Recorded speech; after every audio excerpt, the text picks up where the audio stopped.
Today we are going to be discussing a specific continent. The title, Africa at a Crossroad, where we discuss rubber resources, new geopolitics of our African continent. So once again, I want to say hello and welcome to African Realities Unplugged. This is where we cut through the noise and talk about what's really shaping Africa's future.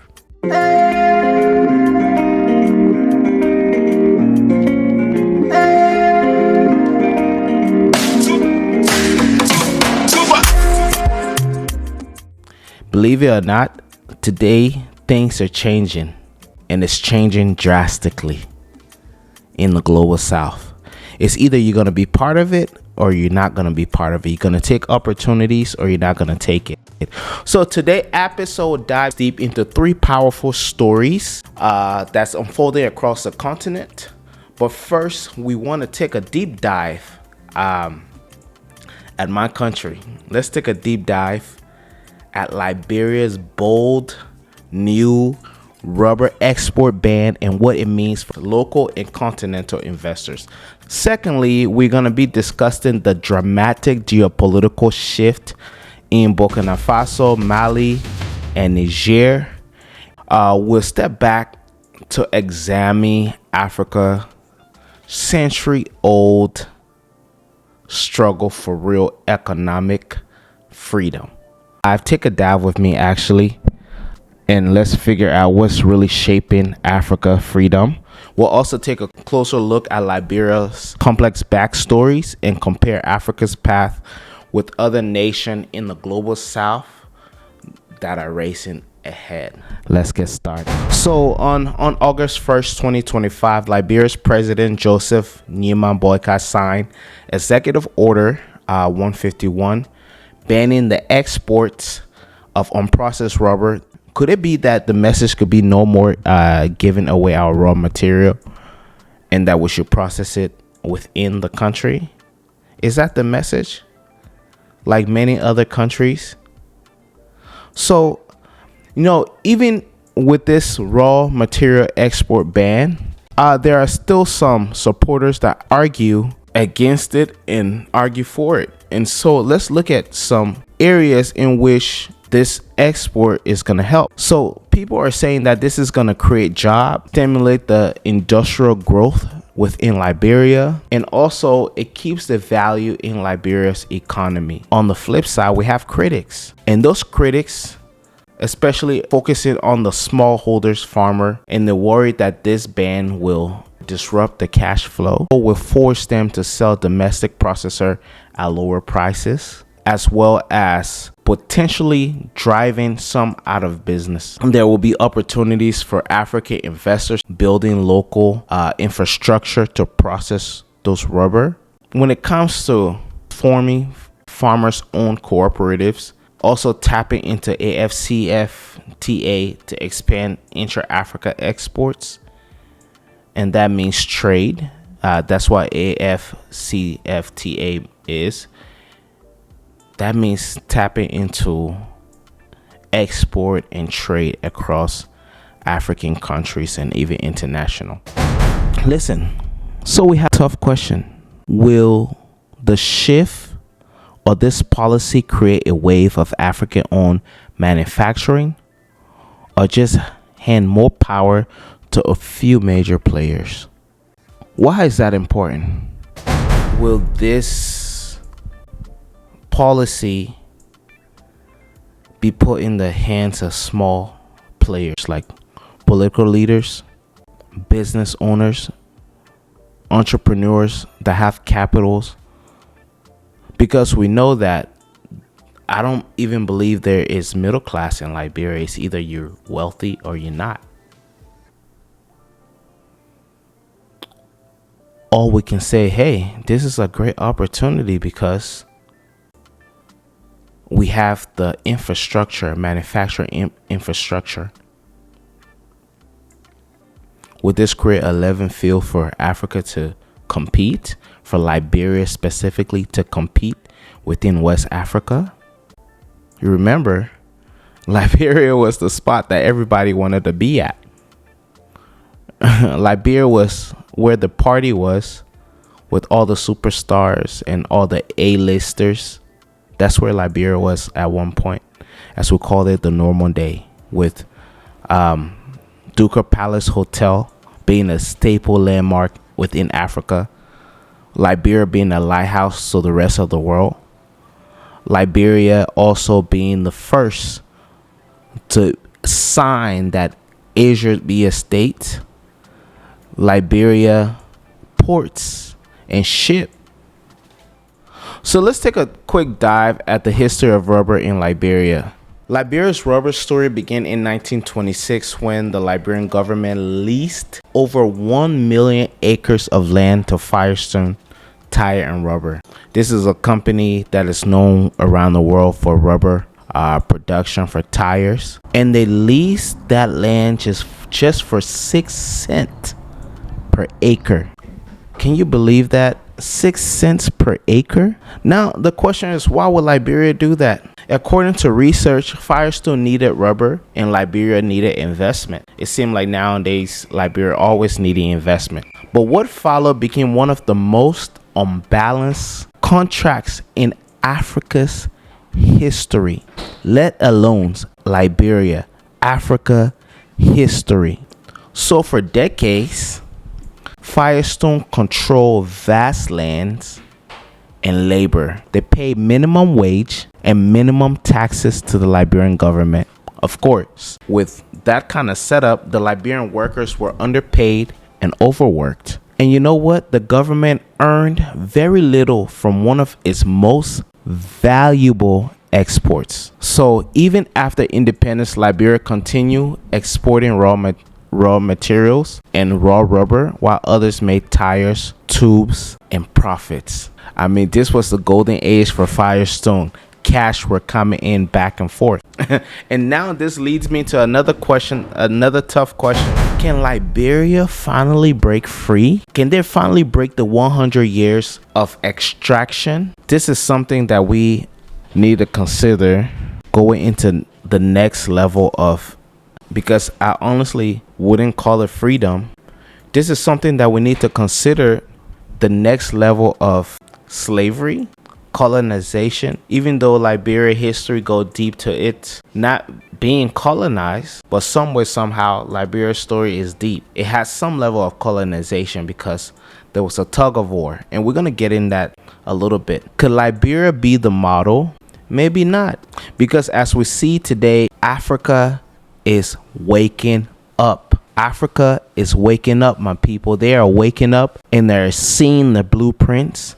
They are seeing the processes that big corporation from around the world utilize, big government from around the world utilize to extract its most valuable. You know, in Liberia, we call Liberia Mama Liberia, Mama Liberia, the sweet land of liberty. Is it really sweet? 100 years of exportation of rubber and mistreatment. So let's continue, because I could honestly sit on this for a long time. We need to continue because when it comes to exportation, Africa is known very well for being in the backseat, under the table, not even at the table. Under the table is actually a compliment. They're not even in the room. Decisions are made in big corporations, backyards, big boardrooms, without even somebody with this color. Decisions are being made in secrecies, in systems that we don't even understand, in enterprise systems that we don't even understand. So let's move out.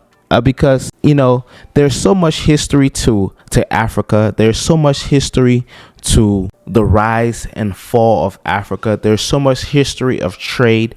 There's so much history of education. There's so much history of invention that has once been the lighthouse of the continent. I mean, from Djibouti to South Africa to Ethiopia to Congo to Egypt to the Nile River to Liberia to Nigeria. There's so much going on. But let's look at Liberia for a second. Let's zoom out Just imagine this is like Google Map. Now you're looking at a Capitol building. Now just zoom out a little bit. Now you're looking at Africa, the world map right next to Ivory Coast, Ghana, that is sitting right there at least the curve of the African continent. Let's take a look at that. So what is Liberia? Well, when we look at it, Liberia is Africa's first oldest modern republic. As research and historians have said, it was founded by free African Americans in the 1800s to the American Colonization Society. So this is another question. When we talk about free, we have to a little deeper, because a lot of people on the continent argue that, hey, Liberia was never free. There was this colonization society. So in 1847, Liberia declared its independence. And this is one country that was never colonized by Europe, never colonized by French, never colonized by the British, never colonized by Belgium, Poland, all these European countries. But here's the twist. The settlers, they were called Americo-Liberians. They ruled over the indigenous majority. And this is one schism that we found in African policies or policy that have been stripped down or forced down the African throat. One in which have created a divisive measure against Africa growth. Because more than likely, we see that they utilize tribals, they utilize tribes, they utilize caste system, they utilize hierarchical system, rich, poor, color of your skin, lighter and dark. They utilize those to divide us. And I bet you this is one issue that divides Liberia: indigenous and the Americo-Liberian. Americo-Liberians were the free slave that was sent to Liberia on the island. In some way, somehow they integrated, whether by force, and that's information that you can search yourself. And they created Liberia, the land of liberty. Oh, hill, Liberia, hill. So they dominated the land, the politics, and the economics. So what happened in Liberia this created a two-tier system society, and eventually led to uprising, civil wars, and long struggle for unity. So this was a divide that happened on the continent. And with that, there are also tough question. Can Liberia build real sovereignty if there is historical inequality? Can Liberia be sovereign if those inequalities are not addressed? Could we say over, from the Civil War with Charles Taylor to now, is Liberia ready for real leadership? Is Liberia ready to take over and become that lighthouse to the world? And I'm not trying to create any kind of tension right here, because the year of return, it don't belong to Ghana. Go in the comments and debate there. But the year of return don't belong to Ghana. The real year of return is when free slave was set free in the country. Then, I don't know what it was called. Free slave was set free. The settlers enter Liberia, what is now Liberia. That's the real return. It's not the port of no return with, the slave port that is set right there in Ghana. But that's something to think about. It's not really that important. But if Liberia extremely want to capitalize on freedom and advertisement and tourism, I think that would be a great initiative to bring back our people, to welcome our people into society. Don't you think so? So, is inequality gonna be an issue that will need to be addressed? That's one question. So let's take a little trip and head to the Sahel. One of the amazing things that is happening in Africa is the action in the Sahel. It's not beautiful English, it's the Sahel, with Burkina Faso, with Mali, and Niger. So over the past 3 years, they have expelled French troops. They left ECOWAS because ECOWAS wasn't really working in the interest of Africa and African people. And they formed the Alliance of the Sahel States, AES. Why would a country do that? They say it's about sovereignty, but many critics around the world, and you know who they are, they say it's about military power and new foreign dependencies. This time on Russia, China, or Turkey, and as far as going to Iran. So what is it? So let's talk about opportunities for African investors, because with those opportunities, there's energy and infrastructure deals that is happening on the continent. We have local agriculture investments, technology and security innovation is happening on the continent. Let's sit back. Here's another question. Are these nations building independence or simply swapping global masters?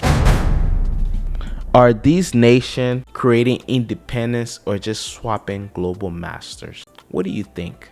This is simple, right? Because when you look at Russia, it's another story from the playbook that Russia has been using compared to the playbook of the West. When you look at China, the playbook that China has been using in comparison to Russia and the West and the North is different. Let's just take a snap right now at Russia and see what's been happening. First of all, Russia has never colonized Africa. That's what they say. Is it true? Russia have never colonized Africa, anywhere in Africa. China has been striking deals for ages in Africa, building its economic power, keeping Africa dependent on its power and its ability to build infrastructure. But also, if you take a closer look, could you say that China is a friend of Africa? The question is, are these nations heading towards complete sovereignty, or are they switching masters? Are these sheep or wolf in sheep clothing? I mean, when you look at the continent and you look at news and how China has been treating Africa, let's just move Russia away for a second. Let's just focus on China and the West relations concerning our African continent. For example, when you're living in a house, what would be the better treatment? Would you want somebody just beating you on the throat and just telling you what to do? Their way is their way. And if you don't do what they say, they, switch your government through coups, legal coups. They create chaos in one place, have another attack you, and then they take you out of there. Or would you rather actually have an infrastructure built on the continent and you actually owe somebody? And if you don't pay, you default on your loan, and then that country who you have to pay your loan to come and seize everything, including your major ports, your major resources, and now you're indebted. And this is what's happening. This is what's happening on the continent. Several countries in Africa have defaulted, and now here we are, But we need to open our eyes to see what is the next playbook? What is the playbook that is already functioning? And how can Africa step out of that playbook and create its own? How can Africa leverage that playbook and become sovereign? We talked about the West. We talked about China. Don't even get me started. Like, how can you as a country come into another country and say, hey, you must follow these rules or we're not going to give you aids. You must follow these rules or else we're going to shut down all the aids we've been giving you. We're not going to renew your loan to the 3-word company, the blank bank, the international fund. All of these are in the hands, and these are tools that has been used to suffocate the global south. So what opportunity are you not allowed? Are you not allowed to have new friends? Are you not allowed to have free access to trade with the rest of the world? For example, the West cannot go into Saudi Arabia, or they can go into the Arab country and say, oh, okay, yeah, you can't have Sharia law. You can't go in there and say, hey, it's against the law for for you to forbid women from putting their hair tie on. They won't do that. You know why they won't do that? Because Saudi Arabia and the Arab world, they have oil. They have economic power. So they can talk. But what does Africa have? Leaders, magician, because that's what I'm going to call them. They are magician. Some of them are magician.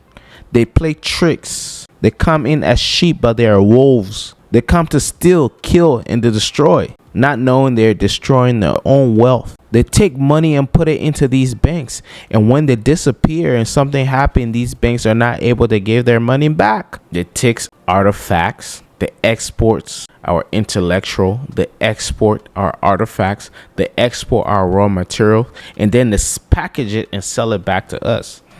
What sense does that make? Enough of my rant here today, but I just needed to ask the tough question, and that is, are these nation building independence or simply swapping global masters? Are they building independence or are they swapping global masters? Are they divorcing? That's a good question to ask. So let's do this.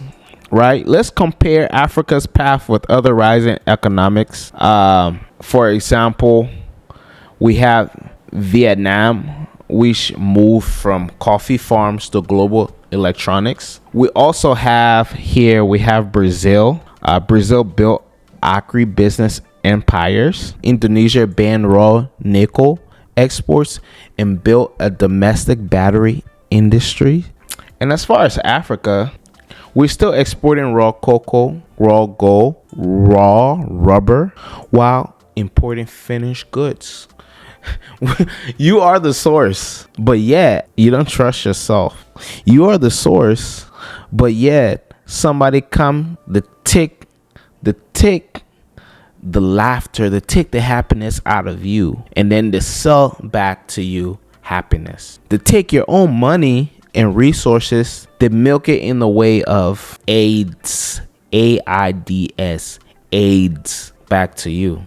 And then, oh my gosh, you're so happy because the chaos that has been created on the continent that were fueled by the very same people who extract your resources and impose their policy on you, they're coming back with a fracture, not even 25%, a fracture of what you should be making. They bring it back to you and say, oh, here is AIDS. And it doesn't stop there. They utilize that aid as a soft power. Just current president in the West did an analysis and they figured out that these aids were supporting things like Boko Haram. They were supporting terrorist groups, ISIS. So it's AIDS really coming in. And then on top of that, you have news sources that reports everything in your house. Oh, if you spank your child, they're going to report that, oh, wow, there is a general thing going on out here in your house. Oh, there is somebody slipped and fell and burned their hand on the stove. They frame it as if it's something that is so, 50 people die. This person is mutilating these people.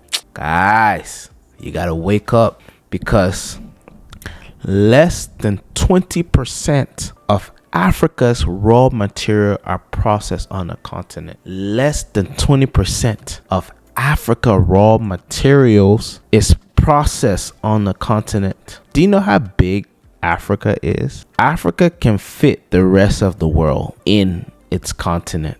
Africa can fit all of them, the whole United Nation. Africa can fit them in its borders, and there will still be space. So how can a continent that big with massive resources only process 20% of its raw material? How?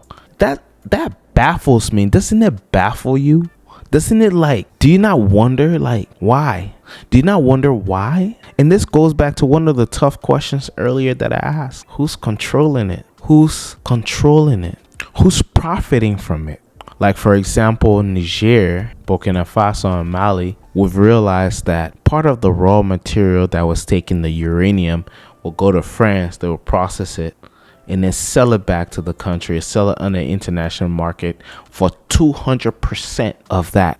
And then you have in France, out of 3 houses with electricity, only 1 house in Burkina Faso have light.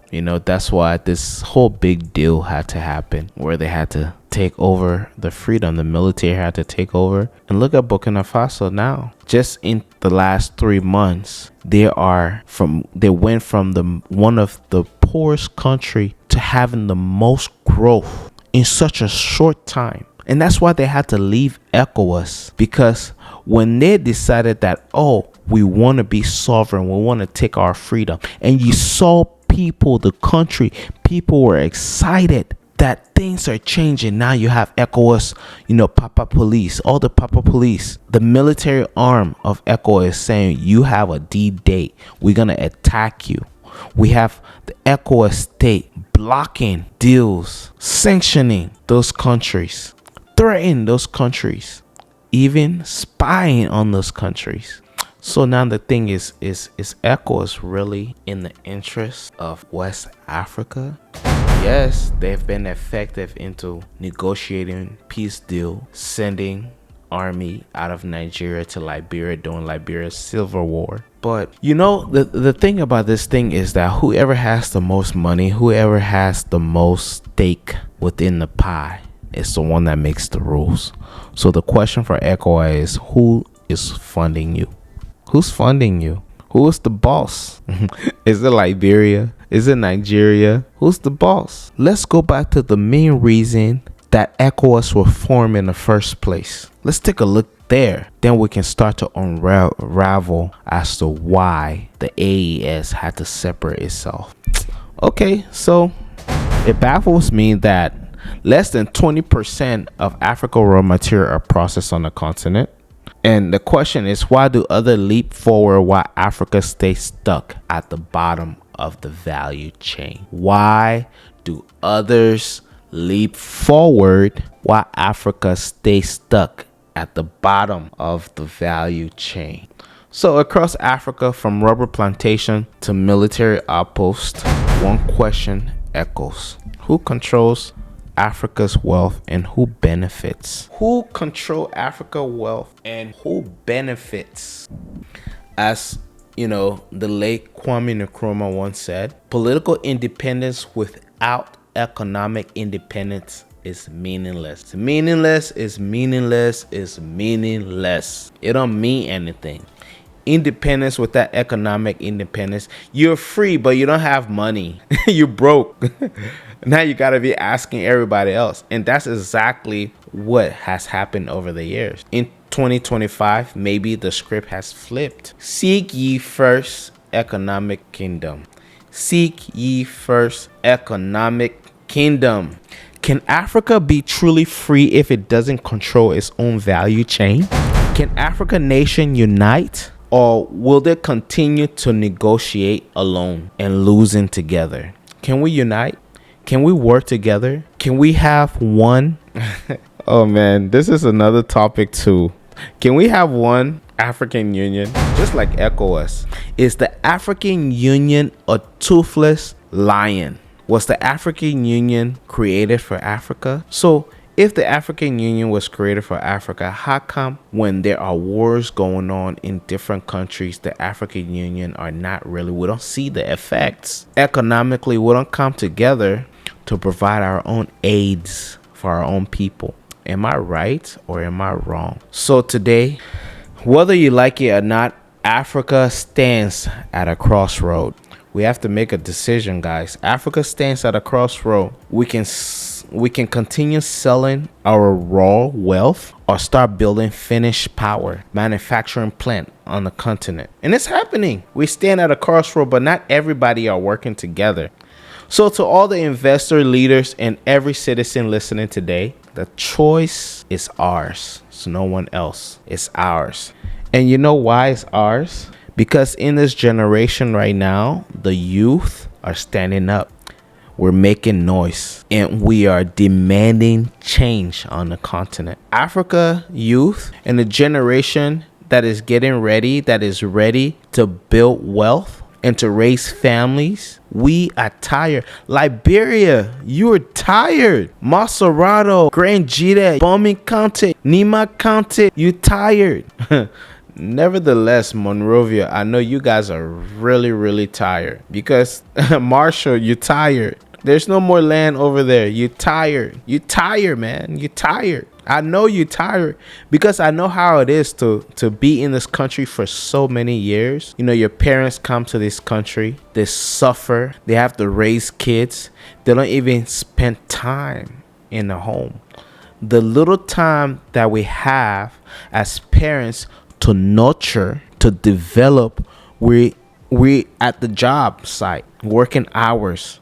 We tired. You go to school, you know, African, we love getting degrees. Oh, PhD, SAT, PhD, ADD, DD this, DD that. Masters, 2 master, 3 master. That master we will eat. That master we will eat. You have Africans that swimming across major sea routes to get to Italy. They're drowning every day. We have beautiful African women in Dubai selling themselves because they don't have it. We have young men with huge potential turning their eyes from good because we decided like Africa is a graveyard. Our leaders are there and then they travel the world. They don't even want to invest in their own country, but yet they travel the world and come back, we bury them.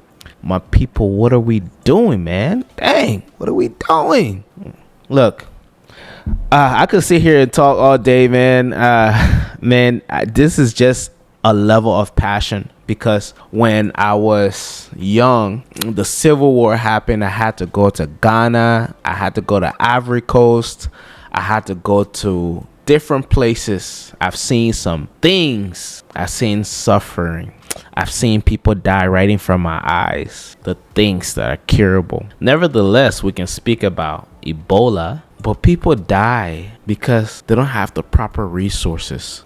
People die because even though their government is rich, they are not shareholders. They're not owners. They have been destroyed and displaced by war, famine. They have been abandoned by their own government. So guess what? They fight to come to another country to labor themselves so at least they feel something. And they spend 20, 30 years, sometime maybe 40 or their whole life just to get that retirement check. And then they want to go back to Africa to live because that retirement check is coming. That's when they feel the most freedom. Free your minds, people, because I've been there. I'm a son of an immigrant who worked a lot with 4 boys. Despite all you try to do, regardless, you try to fight. And one of the best illustration for me, and it's a way I motivated myself through my growth and in pursuit of the American dream, is that the water is still here and I'm in the deep ocean and I'm pedaling. I know a lot of you in the diaspora, you'll feel that way. I'm not alone. A lot of you in the diaspora feel that way. I am not alone. Even though you may have 50,000 in your bank account, you may have $1 million, you may have 160,000 in your 401k, but guess what? You're still paddling. Some of you came into this country as a already established medical doctors, lawyers, government officials who were doing the right thing, but the right thing didn't come quick. They didn't provide fruits quick enough. You have vision for your kids. You came into this country and you sent for your kids, you sent for your family, and you have vision for them to be something great, but the system caught up with you. I'm talking to you, you know. And then it's crazy too, because even though you're suffering down here, you're pedaling here and here and here again, you can't get to the top. Every time you seem to get to the top, there's another wave that comes and smack you. I know you can't ever seem to get on land. Every time you build something, come and crash it. You can never seem from get out of the notion of working out of that warehouse. You've been stuck in the same city. Some of you have never even had the money to buy a plane ticket to travel. Some of you haven't even turn around and say, let me go back to Africa. Some of you have been here so long, you don't even trust your people in Africa because you're afraid that if you go over there, they might kill you. Hey, am I speaking to the crowd or am I just speaking to me? Am I speaking to the crowd? I don't know. This just might be the truth. You guys are afraid, yo. I've been afraid. But you know what? What is on the other side of fear? What is on the other side of boldness? What is on the other side of slavery? What is on the other side of fear? It's freedom. And those of you who are watching that are in Africa, specifically with this segment focus on Liberia, you gotta give the diaspora a break. You gotta give them a break. It's not because, oh, they got credit card, they can just go and swap it. Yo, money doesn't grow on tree over here. Am I talking to the audience? Money does not grow on tree over here. You have to work for it, and nothing is given to you free. AIDS, food stamp. Now, let me tell you, a lot of immigrants have benefited from these things. I'm not talking down on how great this country has been. Indeed, this country has been great. There has been a lot of success stories of African across this country. There has been a lot of success story of people who have survived against all the odds that has been stacked up against them.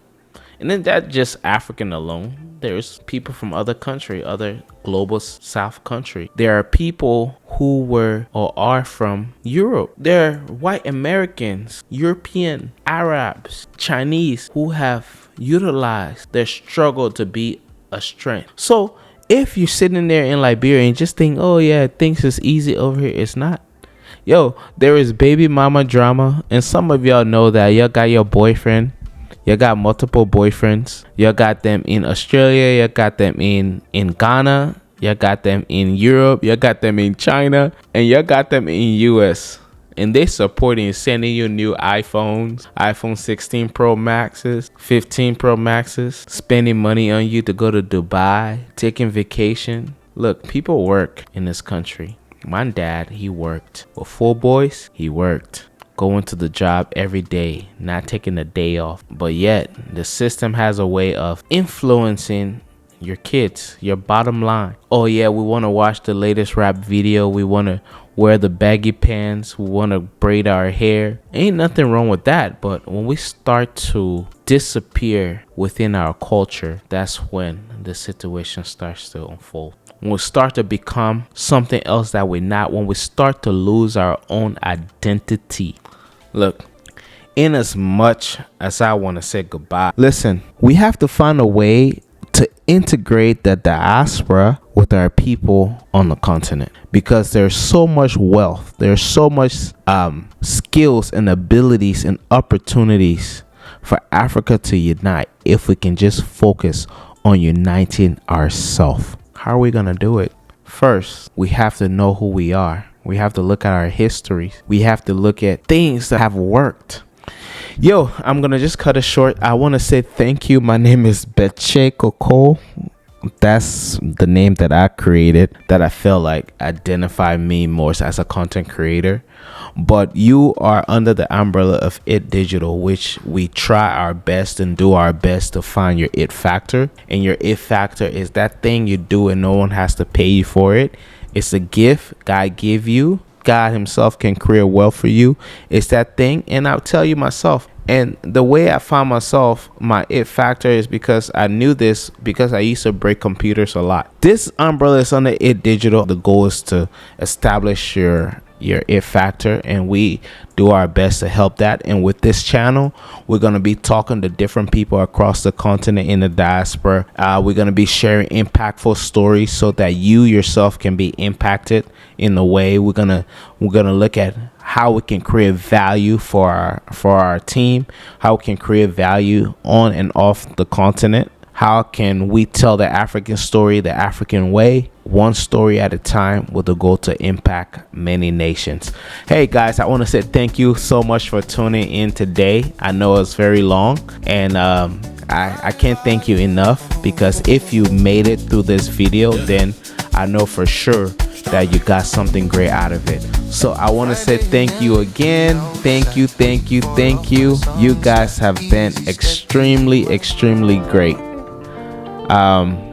So here we are doing great things. So that's the end of the podcast. Make sure you subscribe, so that way we are able to generate more content in the future. So I'm excited to say, have a wonderful time. This is It Digital.